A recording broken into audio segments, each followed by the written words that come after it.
All right, looks like we are live, and I want to welcome everybody to Standing for Truth.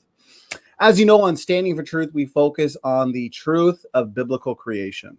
We also host debates, interviews, and discussions. If you enjoy the content coming out of this ministry, then please hit that subscribe button.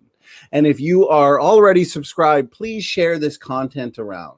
Now, today we have Professor McQueen back here with us for a discussion on crystals and creation. Also, we are going to make this interactive with you guys in the audience, so please tag me with your questions at Standing for Truth. Also, for anybody new to the channel, please check the description box for a link to all of Professor McQueen's videos with us here on Standing for Truth. I think there are about 12 or 13 with a ton of great information. So that being said, before I bring Professor McQueen and George in, I just wanted to give a couple reminders.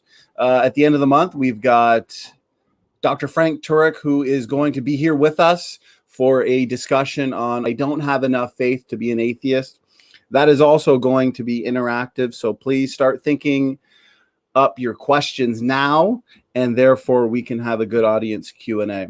Also, tomorrow we'll have Dr. Gordon Wilson back here with us for a discussion on beetles, scorpions, lethal lizards, metamorphosis, and more. So Dr. Wilson, he has written many fantastic articles for Answers in Genesis. So that's going to be an exciting topic. So that being said, let's bring in Professor McQueen and George Bond. Gentlemen, thanks so much for being here. We are so glad to be here. George, I think we ought to challenge you and me, Dr. Safarti, who's a thank you, Ms. McQueen, for the coffee coming in from outside there. You know, he's a chess master, isn't he, George? Yes. I've actually played Jonathan blindfolded and I beat him. Oh, that's great. I was going to say, George, you and I can play him and it won't take long. So our topic today is crystals and creation. I have been studying this for 50 years. So I'm starting my timer to limit myself to 10 minutes. And then George is going to do a 10-minute introduction. And then we're going to have 10 minutes worth of questions. We're going to go for an hour and a half. The class will be 3 30-minute classes.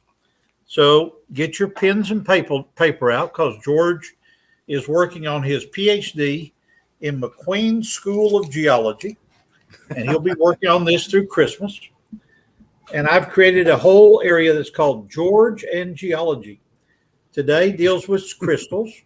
So write these words down, George. Square, axis, 90 degrees, acute angle, mirror image, and symmetry. And do keep in mind that George himself is an obtuse angle. Little bit of humor there to begin. Hey, David. Yes. I'm gonna teach you about Sokatawa. Oh, Sokatawa. I love it. Is that Australian for soap or something? No, it's sine, cosine, tangent. Oh, yes. You remember that? Sokatawa. Oh, yeah. My undergraduate minor was math. But let's go on here to the topic of crystals and creation. And I want you to be aware that the only payment I've ever received for my work for Standing for Truth is George once mailed me 100 Chinese yen. I don't quite know what it's worth US, but I do appreciate that salary. Well earned, Professor McQueen. I never want to be self-promoting, but the topics that we're going to cover today about crystals and creation are covered in my book, the Mineral book, which is available on Amazon. Now, having said that, why would I bring up the topic of crystals and creation?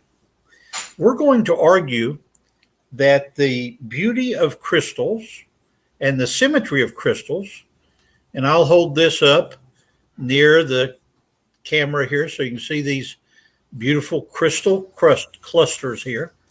We're going to argue that this sort of cluster and its symmetry is an inorganic argument for intelligent design. Standing for Truth is one of the leading groups for presenting arguments for intelligent design on a number of different levels: the human body, the organization of the biological world. Well, behind me here, I will point with my pointer here to different charts behind me. Here's a wonderful chart, in the other way, of a number of crystals that you can see. And then if I go the other way, this is a remarkable chart, which I want George to buy off the internet. It's a multi-page chart put out by Elsevier, and it is a remarkable depiction of minerals.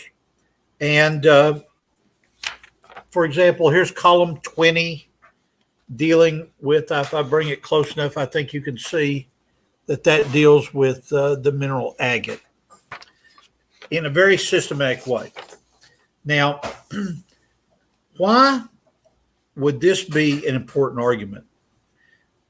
I have discussed in the past, or Erica, now her name begins Standing for Truth with, she calls herself a gibbon that's been struck in its belly. What's her name, Erica? Gutsit Gibbon. Yes, she's critiqued me, and I'd like for her to think of the evolutionary answer for this symmetry we're going to talk about. If you look at a symmetrical object like this cube here, and here you see 1, 2, 3 sides that are visible and another 3 sides that aren't. This is a cube. Now let's take George into the classroom. This is a element of crystal symmetry. Gold forms in a cubic crystal. Pyrite is a cubic crystal, and a number of others. Diamond, which George is going to talk about today, is a cubic crystal.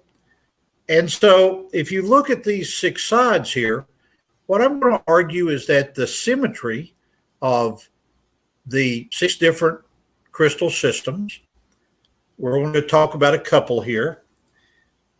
Here's the cubic system. This is tetragonal system. Notice that it is got a flat surface there. That is that's side 4. A rectangle, as I recall, George. And then 3, 2, oh, there's 5. So 6, 1. So it too is 6-sided. But notice that the tetragonal system is square in this aspect, but when you turn it on its side, the other sides are not. Square; they are rectangles. Now let's notice an important symmetry element. These planes intersect at 90 degrees. So we're going to be talking about the elements of symmetry. I borrowed Mrs. McQueen's Earl Grey tea box here and stuck a pencil in it because one of the things you need to think about is the axis. Notice that the axis is going through this. Now let's see if George has been listening. Let me rotate it on its axis, and you tell me whether it's a cube or not. So we've got that side, that side, that side, and that side. Now we have to give Brother George a scale here. So let's measure the side. So that side here is 6 inches, George. Let's go to the next side. And it turns out it's 5.5 inches. So it is not symmetrical when you spin it this way.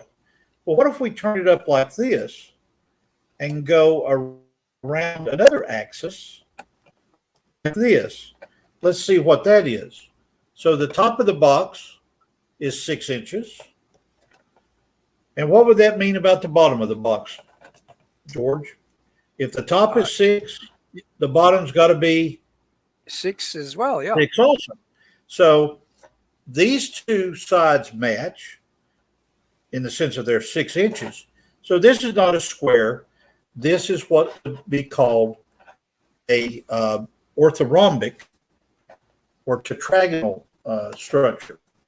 Now, as we go to the break and as the day goes on, you can go get other boxes. Like this is my favorite coffee. This is actually the state coffee of Louisiana, the state I live in. Now, George, watch as I rotate this.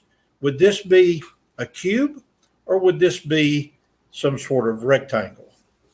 So I rotate it around this axis and then I rotate it around this axis. What does this look like to you, George? A cube Well, I'm an or a engineer. hexagon? I'm an engineer. I can recognize that's a cube. Okay, so this is a cube. So this is a cubic crystal. My argument to Erica and the other evolutionists in the audience is that a very famous scientist named Bronowski rather, wrote a book called The Ascent of Man, and there was a PBS series on it years ago that I watched. And Bronowski, when he talked about beautiful crystals such as this, he said, there's no William Paley watch and watchmaker argument to this. There's no evidence of design. Chemistry has forced matter to form in these 6 different crystal classes. So my argument to the group, and something you may want to think about by way of a question, is how can there be 6,000 different minerals? Let me pick up another one here. This is a combination of copper ore called malachite and azurite. How come there are 3,000 of these, and yet they all crystallize in 6 crystal systems? Looks like creative design to me. Want to turn it over? My 10 minutes is up. Want to turn it over to George. What do you think about this whole business of crystal systems being an inorganic argument for intelligent design? George. It's a very good one, but I'm going to go slightly in a different direction, David, but then I'll come back to the topic in question. I just want to quote a few verses from the Bible. In 1 Timothy 6:20, it says, "O Timothy, keep that which is committed to thy trust. Avoid profane and vain babblings and oppositions of science falsely so called." Amen. In Romans 1:20, it actually says, "For the invisible things," remember that, "the invisible things of him from the creation of the world are clearly seen, being understood by the things that are made, even his eternal power and Godhead, so that they are without excuse." And one more in Colossians 1:15, it says, "Who is the image of the invisible God, the firstborn of every creature? For by him all things created that are in heaven and there are in earth, visible and invisible, whether they be thrones or dominions or principalities or powers, all things were created by him." Now, the invisible things that we're talking about are such things as atoms. As David pointed out, the crystals hidden in a rock were created by our Lord Jesus Christ. The Bible tells us so. we're told that all things through him hold together or consist. This is the case also with crystals.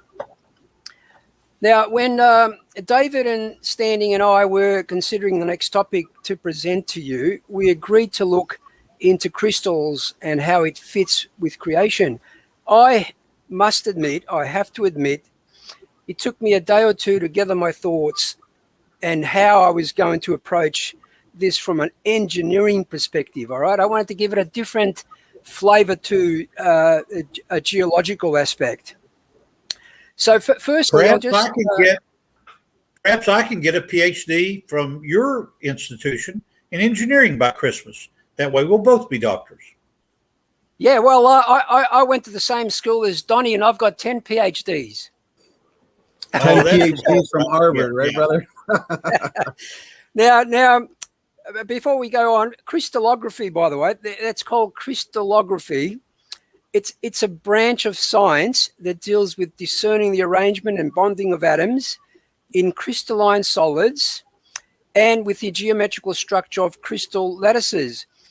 Now, today we use X-ray crystallography. Chemists are able to determine the internal structure and bonding arrangements of minerals and molecules, and of course, including the structure of large complex molecules such as proteins and DNA. Now, by observing God's wonderful design, we can advance our knowledge, gain insight, and develop more efficient systems and structures. I'll show you some of those from an engineering perspective a little bit later on. Now, most chemicals that we come in contact with in our daily activities have a crystal structure and symmetry.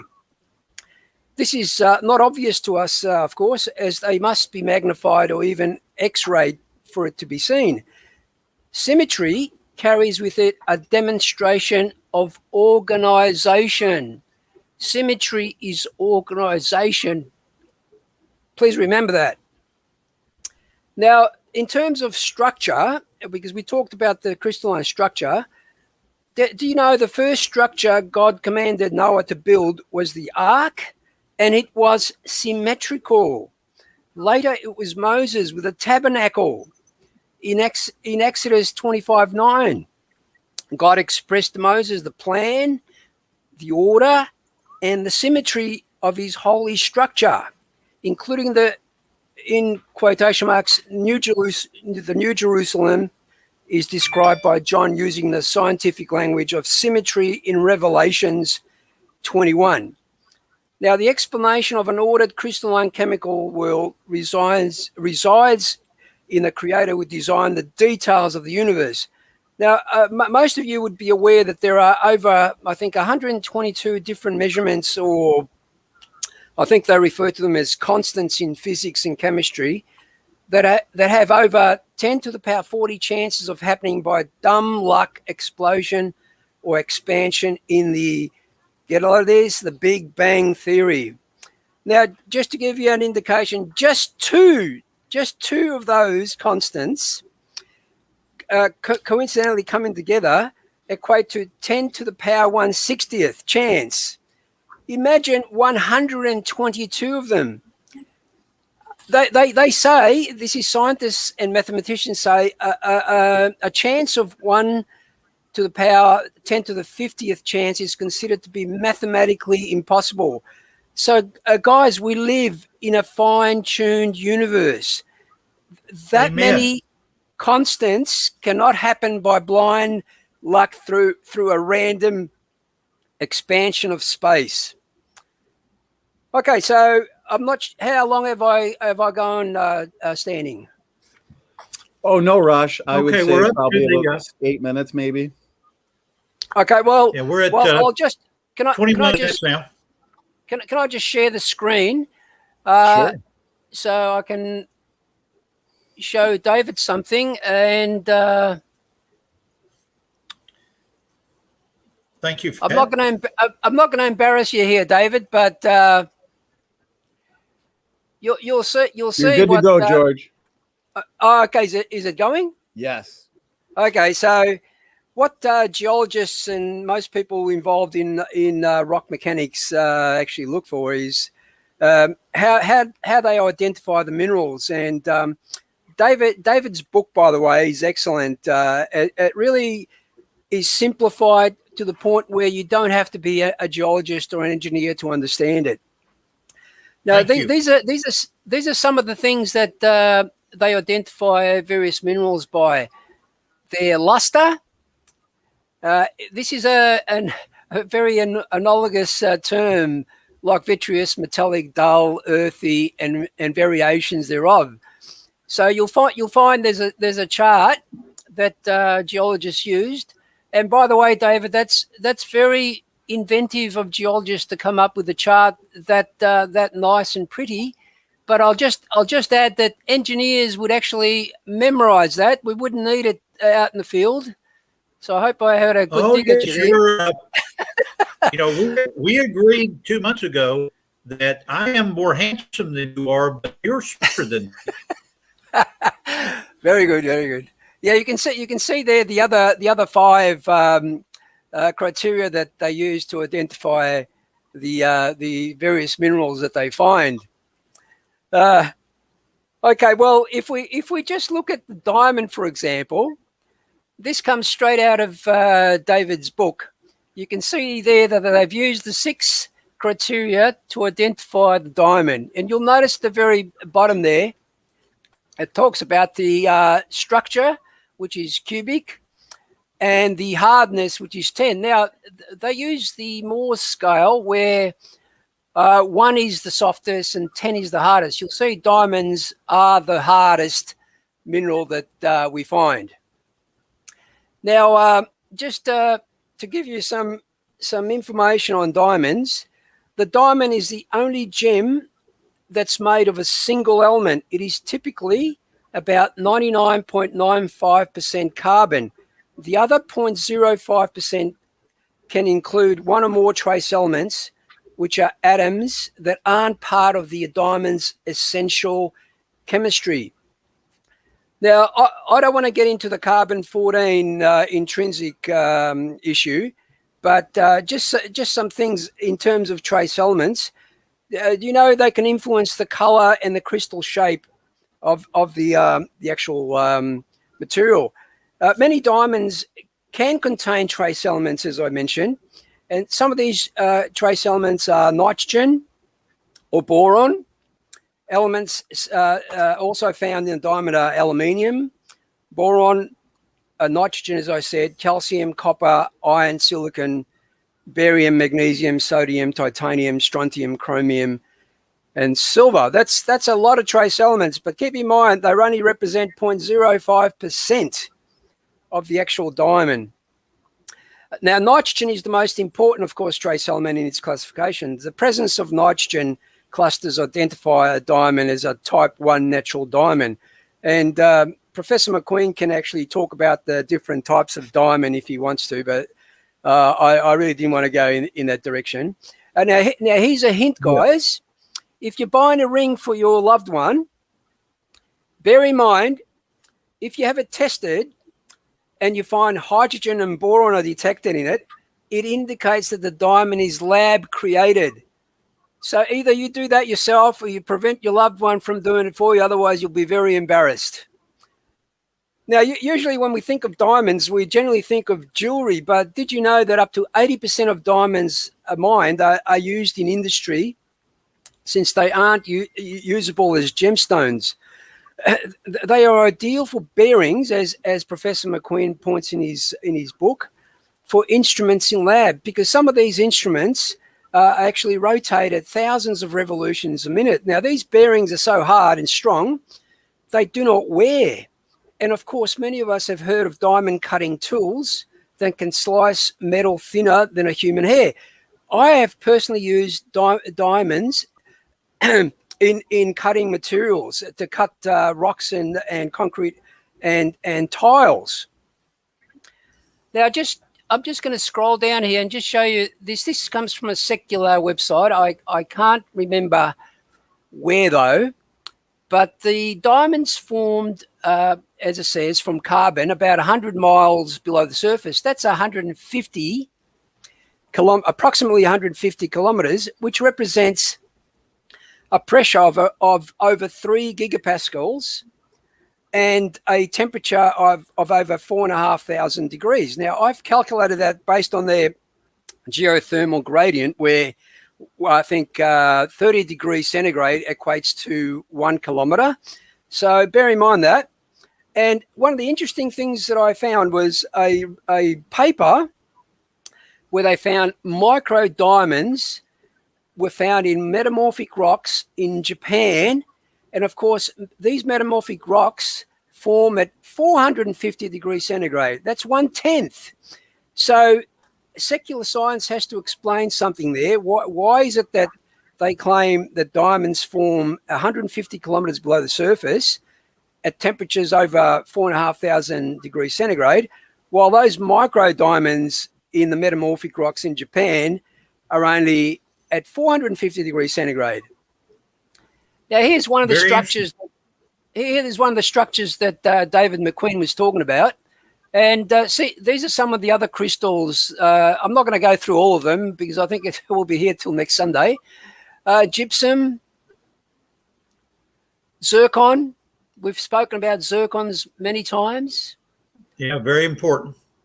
Yeah, there's a number of other different crystals there. I think David is more qualified to tell you what they are. There's gold. Look at that. And by the way, here's a plug. Did you know the largest nugget ever recorded was found in Australia? It's called the Welcome Stranger. There's a bit of trivia for you. In the US, the biggest things come from Texas.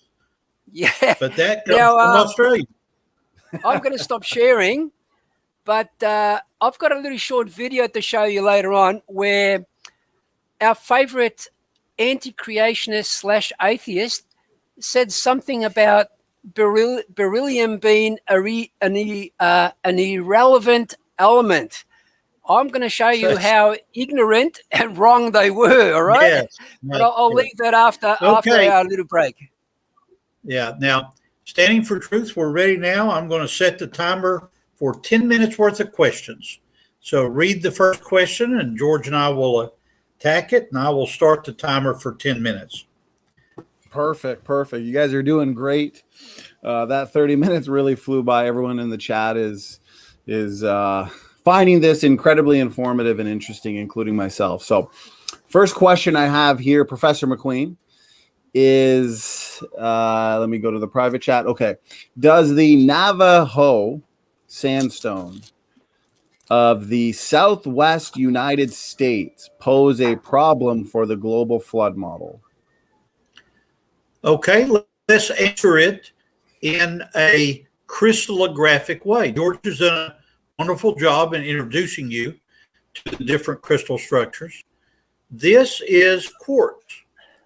It's actually called rock crystal quartz. George, can you see how clear it is? Yes, very clear. Okay, it's very clear. If we were to x-ray this would be a group of hexagonal crystals. I took my children's toy box. I think that's a hexagon instead of an octagon. Can you count the sides, George? Oh, yeah, 6. That's a hexagon, isn't it?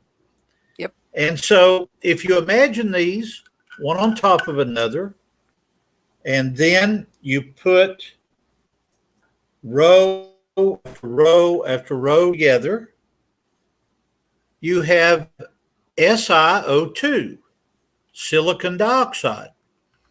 And this hexagonal structure is what quartz is made of. The Navajo sandstone is made of quartz. And so I would argue that inside the Navajo sandstone is evidence for God's intelligent design.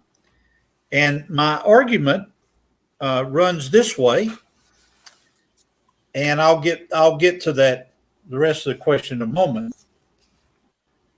The American Chemical Society in 2009 said there are 50 million chemicals made in America, pesticides, plastics, and so forth. Probably 20,000 of these chemicals are used in medicines and drugs. So there are about 5,000 compounds that fit the definition of a mineral. The Navajo sandstone consists of quartz, which is a naturally occurring crystalline substance of fixed chemistry. The chemistry is SiO2. The crystal structure is hexagonal. And so my argument is this. Here we've got these 5,000 different minerals, and yet they all crystallize in one of the 6 shapes that George has talked about already. This is the hexagonal, I think, if I'm doing it right. No, it's the wrong one. I've got another one here. Here we go. Here's hexagonal. Sorry. There's hexagonal on page 39 of my book, and hexagonal system. So for today's topic, the Navajo sandstone, within it contains evidence of design. Okay, now let's go from God's creation of this design to, does the Navajo sandstone pose a problem for the global flood model? And the answer is no, and this is the reason.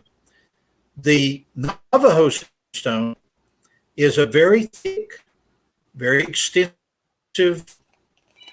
rock unit. It is a rock unit that provides evidence for a very large global catastrophe that took or tore up, I should say, a bunch of quartz crystals like this from granites, tumbled them so that they end up much smaller than this and in the Navajo sandstone. Navajo sandstone is an example of what the scientist Ager, A-G-E-R, calls the catastrophic nature of geologic record. Now, this guy, A-G-E-R, Ager, is not a creationist. He's someone that believes that most geologic events are very sudden and very catastrophic. He uses the analogy that a geologist's life in understanding the Navajo sandstone is like that of a soldier, long periods of boredom and rapid catastrophic events. But we don't view it as long periods. The earth is 6,000 years old and the flood lasted a year.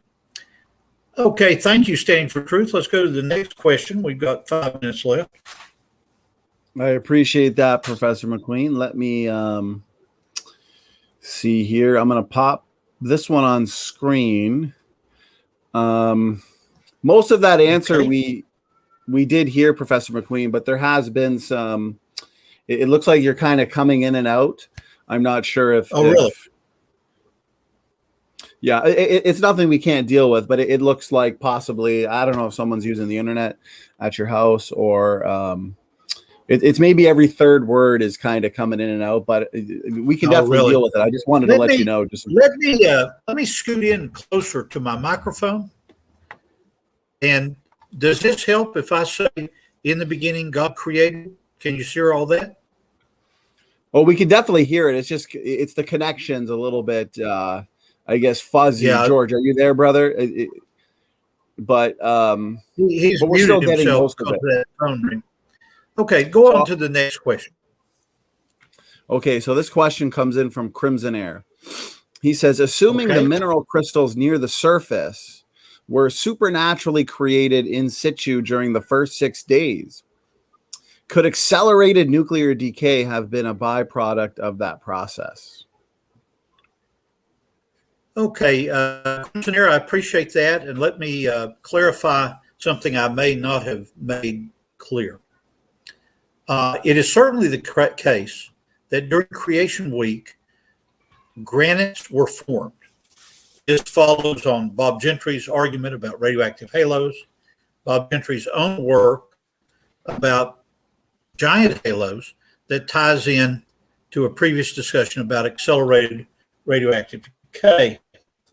So if we look at a granite, inside it can be a group of crystals, like these are yellow or brown crystals of quartz, same hexagonal structure, but they're called citrine, given a different mineral name. So be sure that you're clear on something like this. This could be part of a Creation Week rock. Why? Because you look at it in some detail and you look at the crystal structure of it. Let me pick a good example here. Well, I'll use this. This is copper ore, azurite, and malachite. God could have created this in the granites from Creation Week, and it would have been no problem at all. How do we know it's Creation Week? It's found low in the stratigraphic record, and it contains no fossils. Those rocks were struck by the waters of the flood and then moved along. It is true that God provided Adam and Eve after the first week of creation. As they were in the garden, there were certainly trees that appeared to be 50 years old. Adam and Eve were created not babies, but humans. And so they were, I'm sorry, I misspoke. A baby is a human. They were created as mature, sexually mature adults. So let's say that they appeared to be 20 years old. And the soils, if we watched Eve dig on and plant a flower, she would go through probably an A horizon, a B horizon, a C horizon. So the soils had an appearance of age. So those soils would have contained quartz crystals and clay crystals and silk crystals, sandy loam as it's called in agronomy. Let's imagine all those hit by the floodwaters and then moved. They would then have formed the crystals, the sand, if you will, that made up the Navajo sandstone. Those of you that are in class here may not be familiar with previous things we've talked about. The previous critic there wanted to bring in the whole issue of accelerated radioactive decay, because among the critics of me and Standing for Truth and other young Earth creationists, they view the issue of accelerated radioactive decay as a death knell to our viewpoint. That is simply not true, and Standing for Truth can put at the end of this presentation the reference to a very 2-hour discussion that George and I had on this particular thing. Okay, so that ends 10 minutes worth of questions. David, let me go ahead. David, can I suggest, because you're cutting out intermittently, would you be able to disconnect your mobile phone from your internet? That might help with the bandwidth issue. Okay, what I'll do is I will turn my cell phone completely off. Okay. And see if that solves the problem here. So my phone is completely off. And let's see, take a minute here and see if that does any good. Well, it looks like already Yeah. Actually, it looks like it's already improving, Professor McQueen. So okay, good. Let me put this to one side, and then let me give my next 10 minutes worth on the whole issue of crystals, and then we'll turn it over to George. Okay, Standing for Truth? Perfect. And you're coming in great. The connection's good, so take your time. Okay, good. I can see the problem, and now we've solved it. Okay. I want George for you and the audience to be able to have a very good and fun argument about wallpaper. Now, why in the world would I have gone over to one of Mrs. McQueen's journals, which I have here someplace, that has, there it is, that has wallpaper on it? Why in the world would I want us to look at wallpaper like this? Can you see that there are 4 flowers ascending there? But they're not really cubic, are they? No, a I have lot of to symmetry there. A lot of symmetry there. Okay, so here's a great party game. There are only 17 different types of wallpaper. So the next party that you have at your house, point to some wallpaper on the wall, and people can draw lines here, from center to center to center, and they will identify one type of wallpaper. If you want to study this in more detail before your next dinner party, you go to the internet site called Wallpaper Symmetry, and you'll find that Professor Fedorov in 1891 calculated mathematically that there were only 17 different types of wallpaper. Now, what is meant by this? You have groups of planar symmetry. So from my home laboratory, here's something commonly used in biology. Do you see it? Now, from what we've talked about, would this have kind of if this was wallpaper, would each of these circles be cubic or hexagonal, George? The circles. Would the individual circles, as they make wallpaper design, are they in a cubic pattern or a hexagonal pattern? Well, it's a cubic pattern. You see they're in a square pattern. Yeah. Do you see they're in a square? Okay. It turns out that no matter how you arrange wallpaper, you have only 17 different groups. And now we have to introduce George to his next geology term, and that's a geology term of a mirror image. And so many kinds of wallpaper will have a pattern on it. And let me use my Sharpie here to draw the tree that I use in my teaching so often. So there's a tree there, George. And if we have a wallpaper design and we put a mirror in the middle of it, a mirror image, I can then fold my wallpaper. Let's see if I can do it. I can fold my wallpaper like this. And if this is a mirror here, where's that tree going to appear? Is it going to be down here or over here? George, you may freely answer that while I draw it. It, of course, will appear on the other side of the mirror. It's a bit like holding your right hand in front of the mirror, David. You're actually looking at it. Oh, yeah. Yeah, you know what I'm talking about. Oh, yeah. Let's do it this way. Everybody hold up your hands to your face and bring them together. See, that's a mirror plane. Yeah. So you've got an axis of symmetry. You have mirror planes. You have what we've talked about earlier. You have rotational axes of symmetry.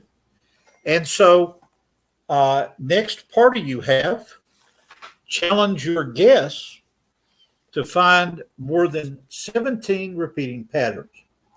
Now, why even bring this up? Old Fedorov, back in 1891, thought about this from a mathematical standpoint. If Paley is right, and what we're doing is looking for watches on the beach, and if we find the watch on the beach, there must be a watchmaker.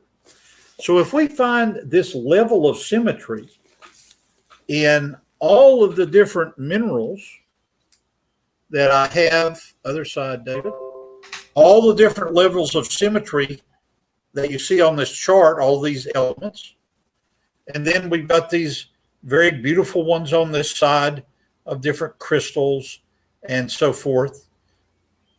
If we find that there are thousands of different kinds of naturally occurring inorganic minerals, we can say, well, wait, the creator must have created these. And George, don't you find it fascinating that depending on how you divide it, there are 6 or 7 crystal systems? Let's name them: cubic, tetragonal, hexagonal. That's 3 of them, and you can go on from there. Hey, wait, there are 6 active days of creation. Wouldn't it be interesting to think about this as God's fingerprint on the inorganic world? Intelligent design? So people will say, well, McQueen, if I go to the Upper Peninsula of Michigan and look at native copper deposits, probably from the creation week, this is native copper, pure copper here. George, you see where I got my finger? They would say, Yep. well, McQueen, where is the cubic structure there? Here's my wedding ring. There's my wedding ring made of gold, a gold alloy. Gold is cubic. Native copper is cubic. But where's the symmetry? I can't see it. This is where George's presentation comes in. You have to X-ray. It's called X-ray crystallography. And by doing that, you can discover the correct symmetry. Now, you have to be careful that you're not tricked. Get standing for truth. It's very important to us that you don't be tricked by the lie of old earth evolution. For example, this is a prism, but it's man-made. Whenever you have a man-made flat surface, here's some more vocabulary for you, George. A man-made flat surface is called a facet. A naturally occurring flat surface, like on this quartz crystal here, that's a crystal face. So a facet is man-made, and a face is, where's my next, there's my next thing there. This here is a dodecahedral shape. It's one of the shapes in the crystal system of cubic crystals. Now look at this. George, take a guess. Would this be handmade in Mexico, or did that form like that? It's very, very hard to see that, David. Your video is very grainy. It looks like really? it's made. Okay, well, it looks like it's been it made, to be honest. Turns out it's man-made. These yeah. would be called facets, not faces. But inside the dodecahedral model I've got here, I actually have $2 or $3 worth of a garnet crystal, which is dodecahedral. And what's my point? My point is this. I challenge the evolutionary community in our next question and answer time to directly address how chemistry can force order on matter enough to be able to get this level of symmetry. This is a purple quartz called an amethyst. And I would argue that that is a evidence of intelligent design. So there is amethyst. Jasper is one of the red quartz crystals. This one has been polished, of course. Jasper is red quartz. Remember that George taught us earlier that impurities in something like SiO2 gives it color. So another element of color, could be iron, could be magnesium, makes that red. Here's one of my favorites. George, if only I had one of these that was an inch by an inch by an inch, but this is hexagonal emerald. And you can see the 6-sided shape there. So as we come up to 10 minutes before our 1 hour break, I will challenge you after we get back from the 1 hour break. I want to give the rest of the time to George. I would challenge you to prove to me that chemistry, acting like chemical natural selection, can force order on matter. George, I'll turn it over to you up to the 1 hour break. Thanks, David. I've got a question. I've got a question for you with regards Yes. to the crystals and symmetry signature. Now we understand that there are 6 crystal systems, but there's a 7th. Yes. I'm going to name them. Okay, you mentioned cubic and tetragonal. There's the Yes. orthorhombic, the hexagonal, the monolithic, the triclic, and the 7th is trigonal. When do they use the trigonal? Yeah. Let's go through that. Hexagonal, any hexagonal object like my grandchild's toy here. Let me unscrew the thing so we can have a true hexagon. You see the hexagonal shape there. If Yep. we were to divide that by corners and take a ruler and put it corner to corner, that breaks down to what's called trigonal. Some mineralogists say, oh, there's 7 crystal systems. The ones you mentioned, the 6 that I've mentioned, plus trigonal. And what it is, trigonal is actually a subset of hexagonal. It's a debate among professional mineralogists like me.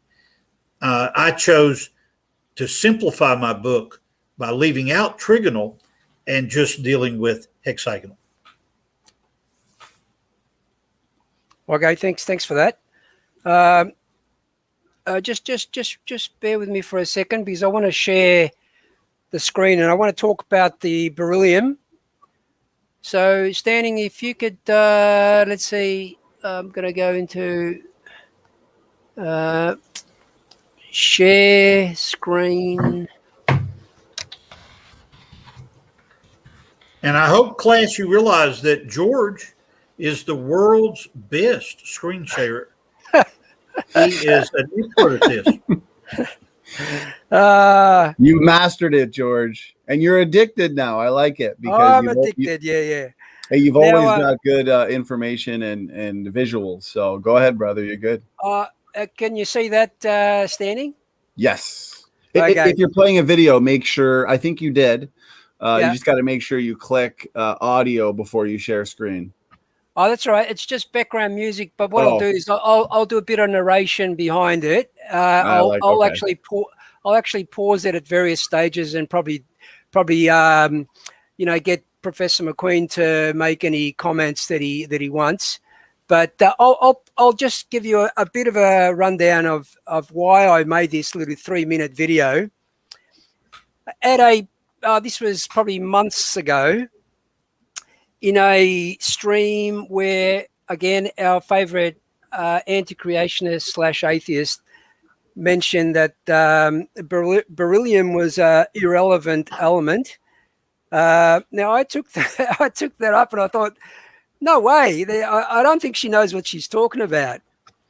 But I did a quick Google search and just did some screenshots of the various parts that I thought were relevant to dispel what she actually said.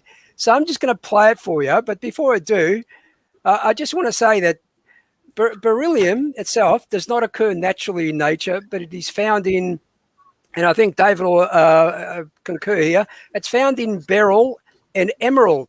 Both are minerals, okay? Emerald is now known to be the green variety of beryl. Here's some basic information on beryllium. There are about 30 recognized minerals containing beryllium. The chemical properties, coupled with its excellent electrical conductivity, high heat capacity and conductivity, good mechanical properties at elevated temperatures, and a very high modulus of elasticity, make it valuable for structural and thermal applications. So I'm going to play this video now so you can actually see what I'm talking about. Yes, egg on their face again. There's our favorite person. Oh, no. Is that Erica? The gibbon that's been hit in the gut? That certainly was, yep.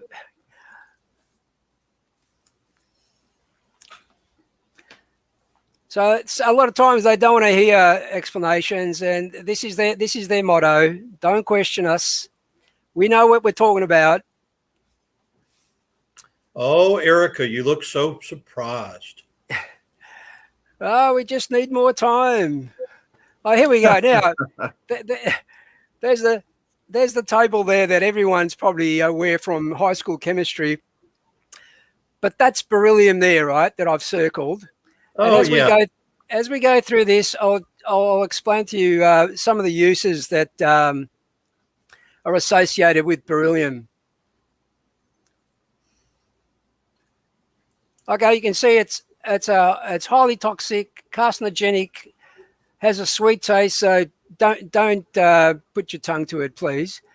It's the fourth element on the periodic table, like I mentioned, and it's the 44th most abundant element on Earth. The reason why I picked beryllium is we actually gave some information about the accelerated decay issue, and they always cite the law of radioactive decay. Well, beryllium disproves that law because they have found that you can accelerate the decay of beryllium. So back onto the video. As you can see, number 4 on the periodic table, that's the mineral. Yes. Yep. And of course, Darwin says, "Don't question me." Here's the first. Did you know that beryllium is used in the aerospace industry?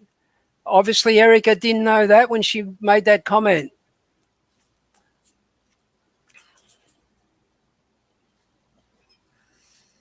Okay, now beryllium's dimensional stability and its ability to take high polish have made it useful for mirrors and camera shutters in space, military and medical applications, and in semiconductor manufacturing. We hardly think that's an irrelevant element now, do we? No, not at all. I mean, you'll find, say, used in the weapons system. There's some examples. Oh, yes. Very good. In the nuclear industry as well. Look at that. Not an irrelevant element, I'm sorry. Sound reinforcement system, your speakers. Look at your even your computers.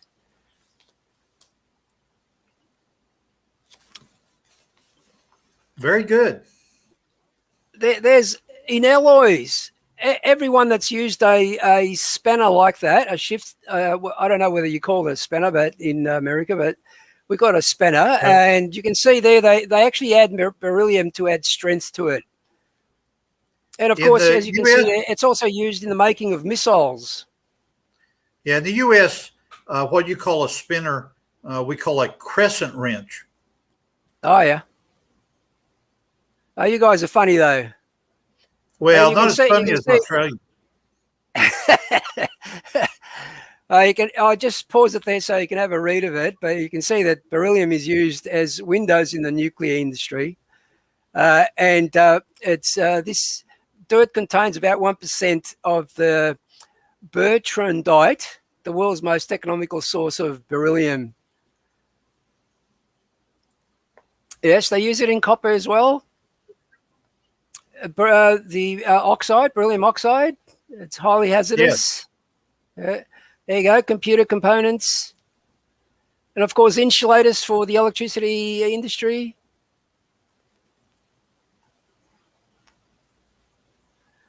Again, more egg on their face again. And of course, as Dr. Stadler says, evolution is low confidence science. Yes. And before I take my 1 hour, go ahead. Yeah, I was going to say no prizes won there for the evolutionists, and they always come out with their foot in their mouth. Ha! I love it. I love it. And watch them pull out another rabbit out of their hat, right? So just a bit of fun there, Erica. So don't take it too hard. That's good.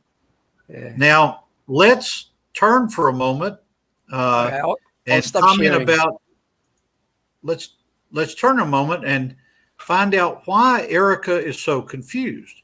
Now, please understand that we are not poking fun at her in the way that she pokes fun at us. We actually have an evangelical interest in the gibbon that's hit in the gut, Erica. And we want to find the source in the Bible for her confusion and how it might revolve around crystallography. So before I go to the 1 hour break, turn with me to Ezekiel chapter 28. And we're going to learn about the Hebrew word Esh-Ebon, which means a crystal cave. But let's read what the Bible says. In Ezekiel 28, it begins by talking about the prince of Tyre. But when you get down to verse 11, it begins talking about the king of Tyre. And notice what it says here about this king of Tyre, which is Lucifer. You were the seal of perfection. You have to go back to Isaiah 14 to find out the name of Lucifer, but go ahead, David, keep reading.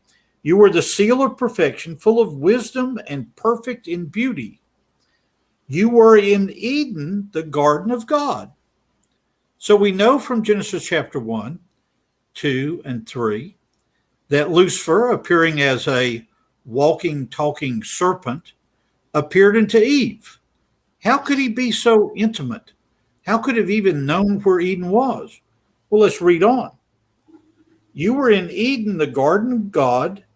What? Every precious stone was your covering. The sardius, the topaz, the diamond, the beryl, the onyx, and the jasper. And once again, let me get my specimen of jasper here. So this is one of the beautiful gemstones that Satan was in charge of in the Garden of Eden. And let's read on. Emerald with gold, the workmanship of your timbrels and pipes was prepared for you on the day you were created. See, angels were created, probably on the sixth day, to be helpers for humans. Satan was a very senior angel in this hierarchy. And notice what he was supposed to do. You were the appointed cherub. So he was a cherub. That's one of the classifications of angels, who covers. I established you. You were on the holy mountain of God. You walked back and forth in the midst of Esh-Ebon. So if you look up Ezekiel 28:14, you'll find that it reads, you walked back and forth in the midst of fiery stones. Now, as a mineralogist and as a geologist, fiery stones would be elements associated with volcanic rocks, igneous rocks, beryl, onyx, jasper, if you look them up, turquoise, emerald, all associated with igneous rocks. How come every culture views hell as being down and heaven as being up? How come Jesus was tempted near the Dead Sea, the lowest place on the earth? It's the easiest place for Satan to get to because he comes from low and moves high. So here is my suggestion, and you can ask questions about it after the break if you want to. Satan was a senior angel put in charge of the mineralogy of the Garden of Eden, which was underneath in the igneous rock someplace. And so I imagine that had Lucifer not committed the sin of pride, which is the same sin that Erica and other evolutionists do, and pridefully thinking that they can comment about the Holy Bible. Again, I'm not trying to be cruel to Erica here. I'm simply suggesting an error in her ways.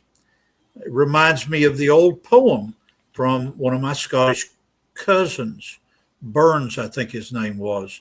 Oh, would some power the gift give us to see ourselves as others see us? It would from many a burden free us, and even devotion. So my purpose is a positive one. To summarize, Satan was in charge in the Garden of Eden of a crystal cave. He easily came up from that cave to tempt Eve, And why would beryllium have toxic properties? Why would beryllium be hurtful, as George said, when you licked it? Because we live in a fallen world. Is that clear, standing for truth, you think? Yeah, Absolutely. David, I just want to add some other points here, because we often hear. And as you add them, can you drop my video and I'll take my 1 hour break and be right back. There we go. As I mentioned, Standing, we often hear from the Evos and the atheists that creationists can't do science. But you look at history all the way back, and I'm going to just talk about the crystallography, okay? People such as Humphrey Davy, William Buckland, Jean de Luc, Richard Kirwan, and James Dana were some of the Christian mineralogists who paved the way in this science. And it's ridiculous because it shows off their ignorance. Because if they look at the Nobel Prizes, for example, I think these are in the past century, but 86% of those Nobel Prizes were awarded to Judeo-Christian scientists. 65% to Christians out of that 86%. And get a load of this, atheists and so-called free thinkers are combined 10%. And most of those were in literature. So when they talk about creationists can't do science, they're talking from complete ignorance. I just wanted to add that. But before Professor McQueen comes back, because I'm an engineer, I looked at how we actually learned from the structure and the symmetry of crystallography and how we use that in engineering. So I'm going to ask you to share my screen after I actually find the section. Here we go. Find the section. But George, before you do, I want to point out that I'm not the only one who agrees that you're the man with the plan. We got Brother Jerome in the chat. Says George is the man. So George, you're the man. You're the legend, brother. Oh, thank you very much. Much appreciated. You got some fans. So if you want me to share screen, yeah, definitely. And before you do, I want to thank everybody in the audience so far for their amazing support. Thank you, Ramen, for all your super stickers. Everybody for their super stickers that have come in. I really appreciate it. Tomorrow, reminder, we've got Dr. Gordon Wilson with us at 4 p.m. EST. And we're going to be having a good discussion on many of the articles he has written for Answers in Genesis. So if you look at that event, you'll find those articles in the description box. If you want, check them out. And then if you have some questions, tag me tomorrow and we'll make sure it is an interactive show. So that being said, George, brother, you are scared. Before I talk about the structures, I just want to say a few things about some of the amazing things that we find minerals and what they're used for.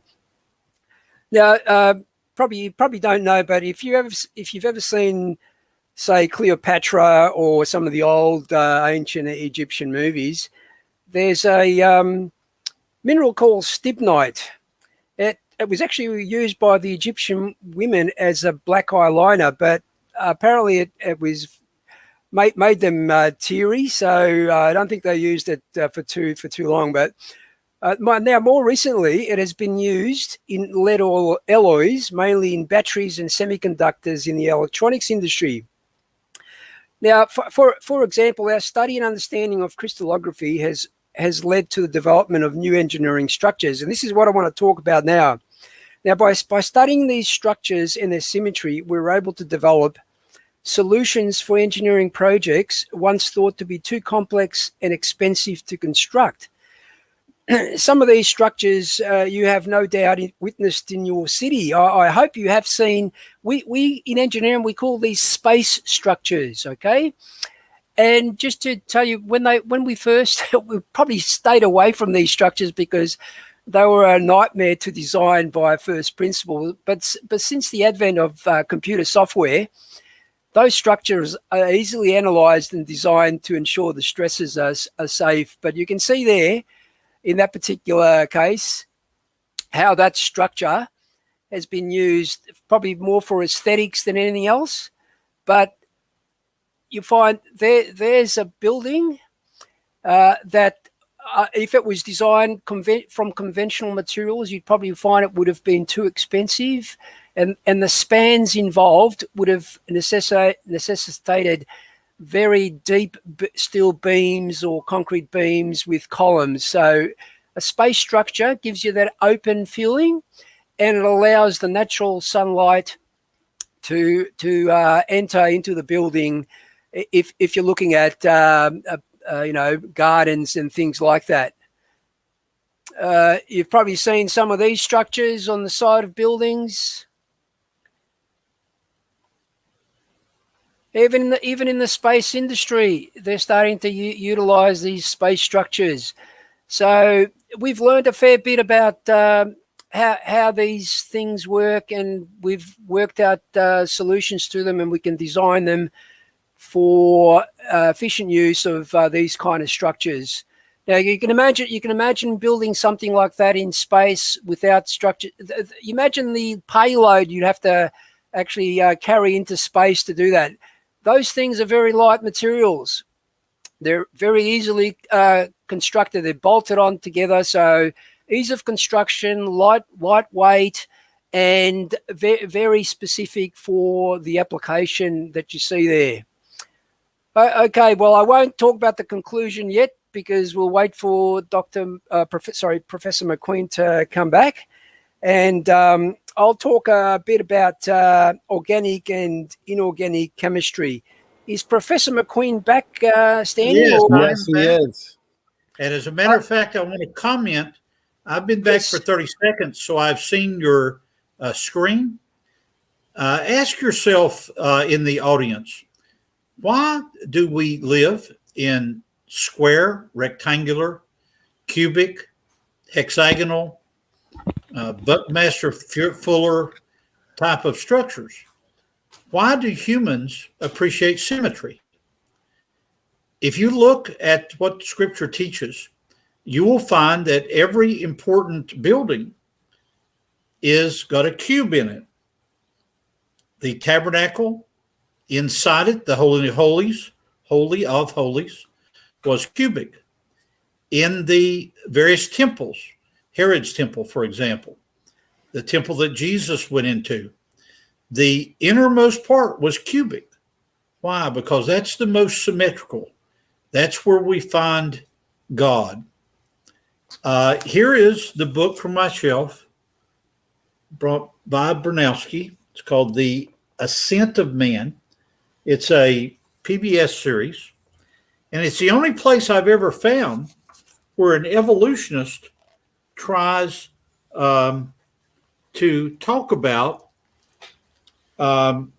the evolutionary origin of crystals. See, he's got crystals in his book here. And let me read what this professor, who was a mathematician, wrote about this. It's very interesting the way he approaches it in trying to explain it from an evolutionary standpoint. Let me get my Post-it notes out of the way here so I can begin. The structures that enshrine, as it were, the natural patterns of space are the crystals. And when you look at one untouched by human hand, let's say Iceland spar. Now, this is where it pays to be a mineralogist. This is Iceland spar, except this is not a crystal. This is a cleavage fragment. And you have to actually know what you're talking about, in contrast to Bernowski here, to know that this is not a crystal. It's cleavage. Cleavage is the tendency of a mineral to break along a plane. Let's go on. So he's incorrect there. But listen to what he says. There is a shock of surprise in realizing that it is not self-evident why its faces should be regular. It is not self-evident why they should be flat planes. This is how crystals come.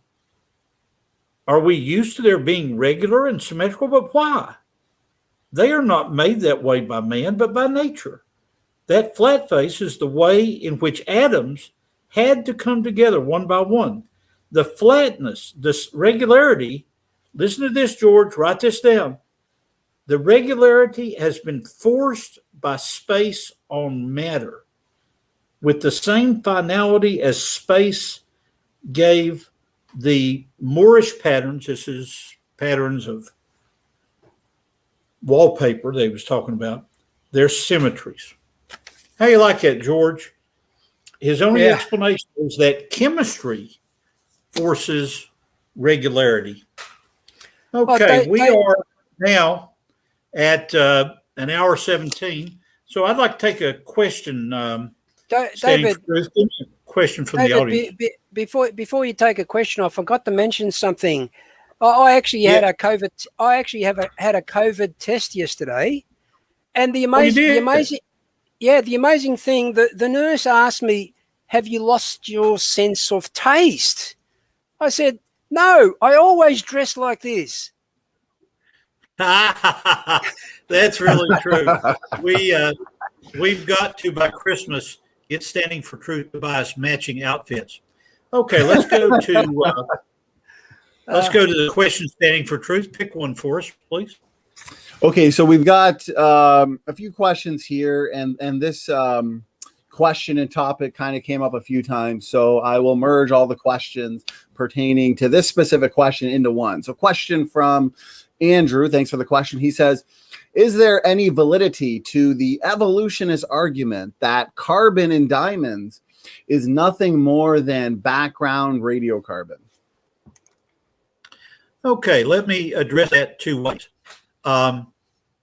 Andrew and others really need to go back to the presentations that George has made over the months and that Jordan and I did together in the debate I had regarding accelerated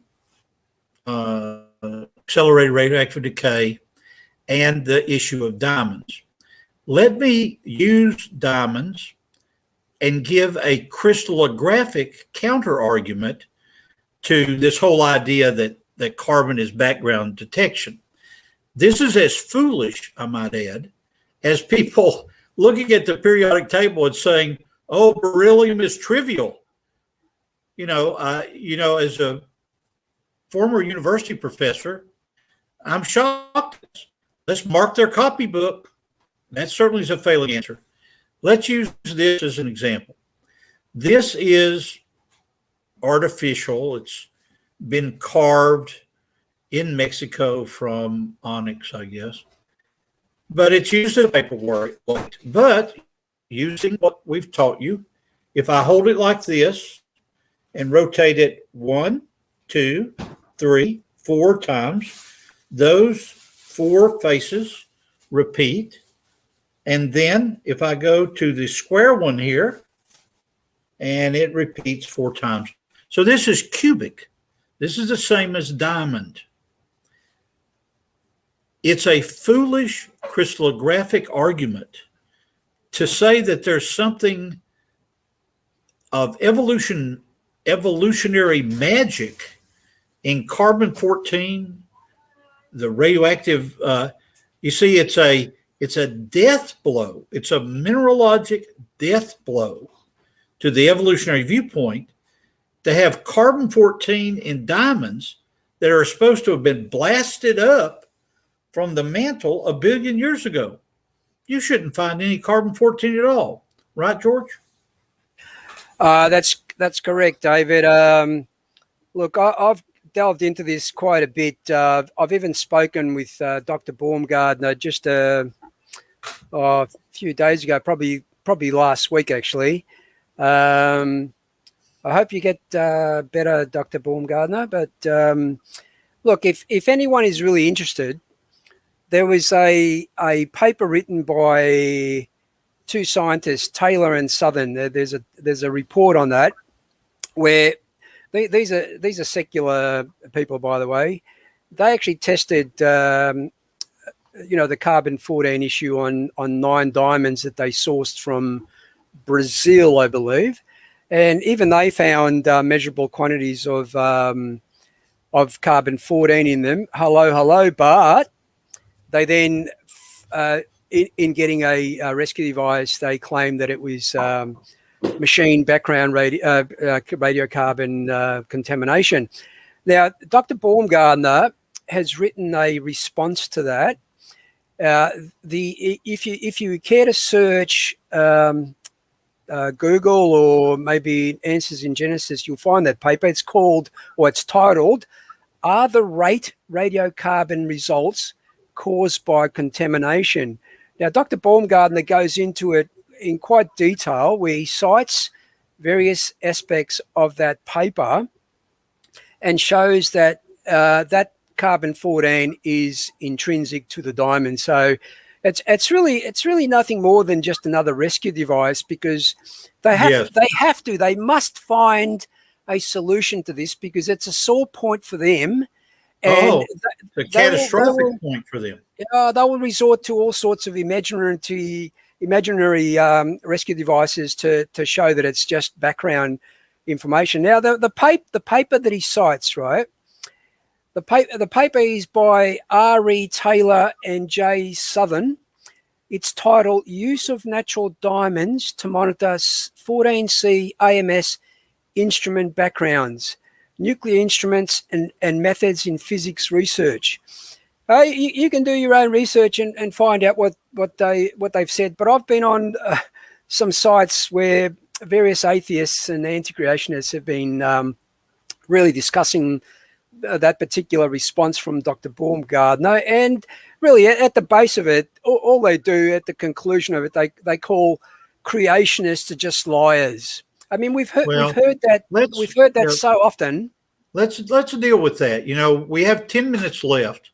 I'd like to give a 5-minute summary, if I could, standing for truth, and then I'll turn the rest of the time over to Brother George. You've done a wonderful job. Thank you for it. Let's review the elements of symmetry. If this is a gas radiator cap off an old car, and so here would be one element of symmetry, and let's imagine this repeated over and over again, so that we get a repeating pattern like these squares here.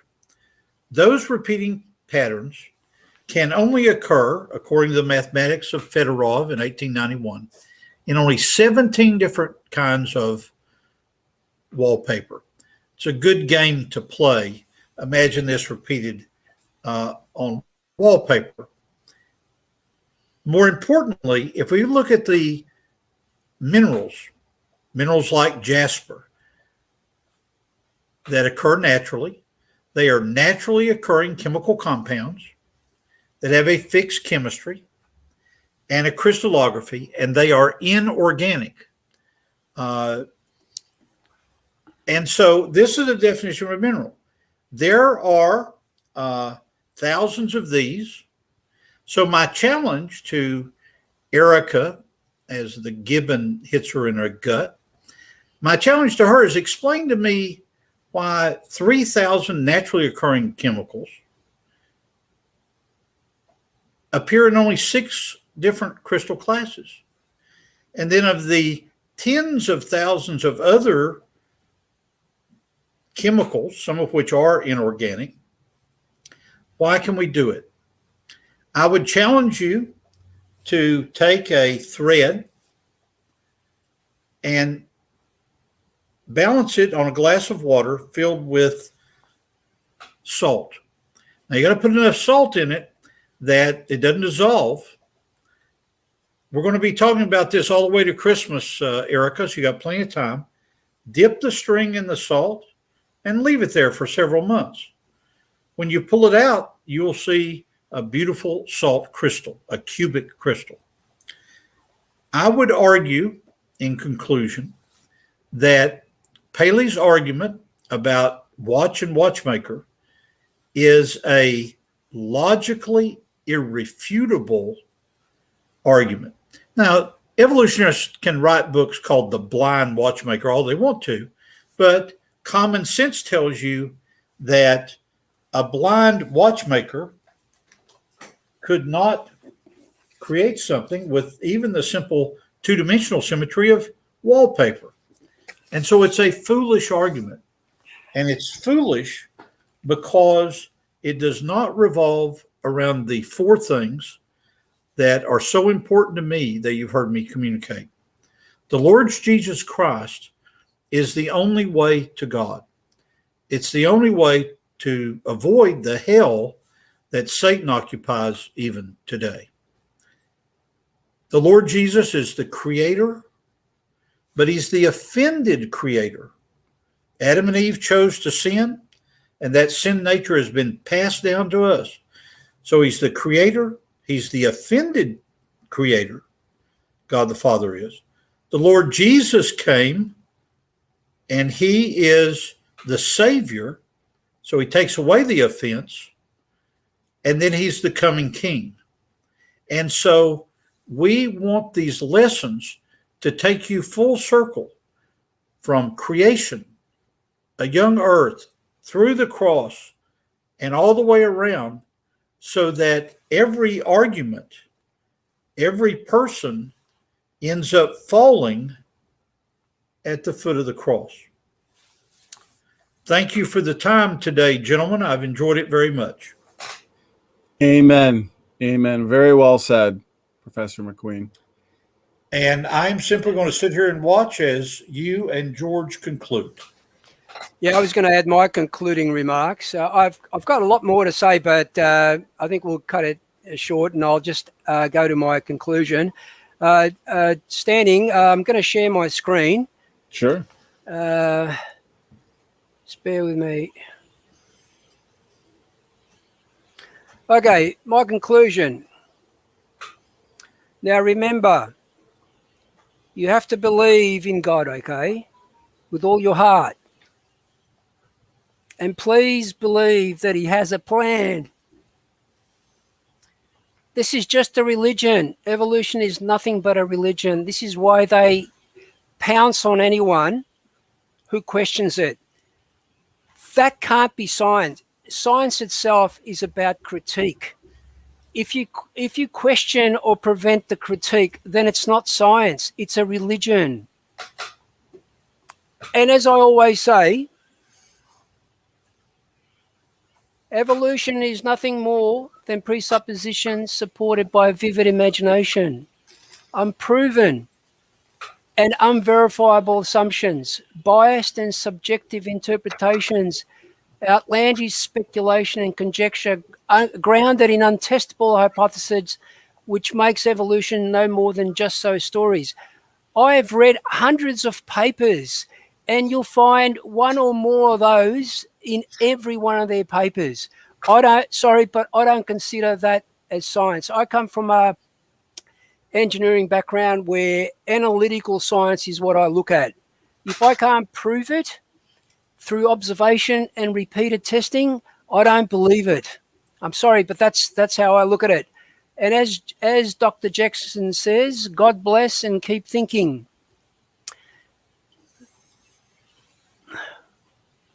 Thank you for that. Well said. Well said, George.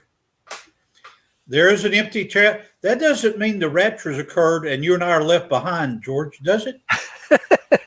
Since Standing for Truth is not there? Oh, there he comes. Oh, no, here he is. We thought that Jesus had come and that you had been raptured. You know what? I was raptured, and then he sent me back because he realized I had to shut down the program for the night. So, gentlemen, great final words. And perfect time to end it because the kids are getting a little antsy. That's why I had to step away. So I appreciate it. And before I shut it down, what I want to say is tune in tomorrow for Dr. Gordon Wilson. Bring your questions. It's going to be a ton of fun. And George, Professor McQueen, and I will discuss what next week's topic will be about. And any questions that – actually, maybe we'll end it with this super chat from – Ramen, thank you so much for the support. Ramen says, how do crystals get their color? Okay, the answer to that, George has already given. Yeah. The white quartz that I have here in my hand, this is called rock crystal quartz. It's pretty much pure SiO2. If you add a bit of another element, it changes the color to purple, which is known as amethyst. So it's the trace elements and occasionally kind of strange things in the crystal structure that cause different colors. Thank you for that question. Awesome. And that's the perfect way to end it. Hour and a half has flown by. We've had a great chat tonight and great concluding statements. Brothers, we shall see you tomorrow. And any questions we may not have gotten to, we actually got a lot of questions tonight. Stay tuned for next week when we're back here with Professor McQueen. We'll make sure we get to those questions. So everybody, God bless, and Standing for Truth is out.